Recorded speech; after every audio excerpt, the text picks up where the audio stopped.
औज़ुबिल्लाहिमिनश्शैतानिर्रजीम बिस्मिल्लाहिर्रहमानिर्रहीम। नाज़रीन अस्सलाम वालेकुम। आज मैं हमारा गाँव पार्ट 3 ਦੇ ਵਿੱਚ ਹਾਜ਼ਰ ਹਾਂ ਤੇ ਆਪਣੀ सड़क ਤੇ खड़ा।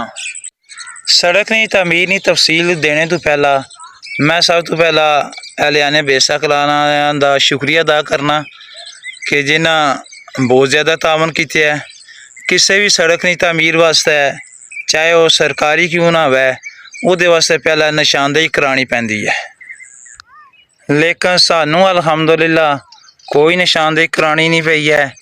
असां जेड़े सड़क ने साइडां ते जिन्हां लोकां दी ज़मीन सी मालकान दी, उन्हां नाल गल कीती।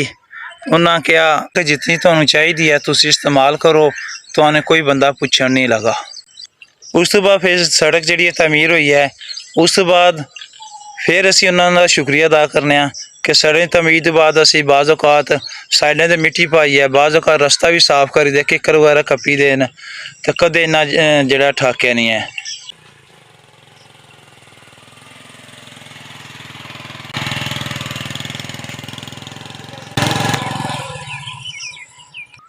अल्लाह ताला इन्हों खुश रखा है, अल्लाह ताला इन्हों अजरे जजीले ता फरमाए। नाज़रीन तुसी सड़क देख सकते हो, सावन का महीना है, शायद तुहानू कोई भी सड़क इस तरह साफ सुथरी खुली जिहड़ी है नज़र ना आवे कि किधरे भी तुसी चले जाओ। यह मैं मुकम्मल रोड की तरफ कैमरा मारना, देख सकते हो जी, बिल्कुल दूर तक तुहानू जिहड़े बिल्कुल साफ सड़क दिखाई देगी। कोई तुहानू कोई किकर वगैरह कुछ तरह नहीं।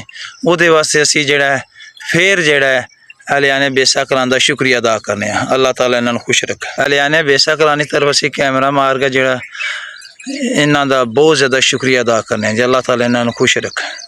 जिस वक्त तुसीं बेसा कलां तो निकलोगे तो बोर्ड लगे गाँव वालियां दा, जिथे लिखा डोक खुर्द। इस तो अगे सड़क जिहड़ी है ये तकरीबन 700 फिट है, तो इस तो अगे साडा गाँव है।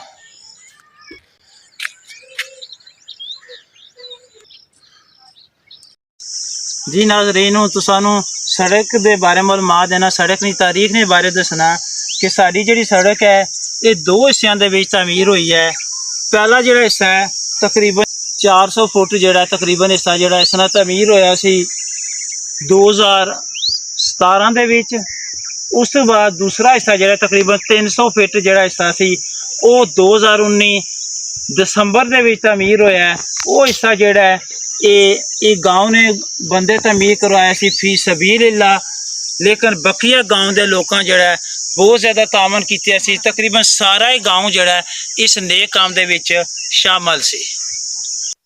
नाज़रीन हुण तुसानू मैं इस गाँव दी गलियां दी तारीख ने बारे दसना कि जिस तरह सड़क 2 हिस्सों में तमीर हुई सी, इस तरह ही गलियां भी जिहड़ियां साडे गाँव दियां 2 हिस्सों में तमीर हुई सी।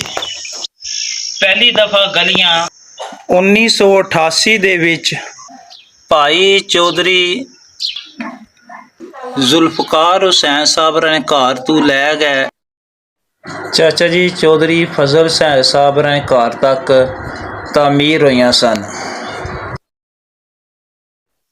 दूसरी दफ़ा गलियां 2001 दे विच चाचा जी चौधरी मुहम्मद इसहाक साहब ने घर तू लै गए, इथों लै गए साडे घर तो अगे 81 तक जे तमीर हुई सी।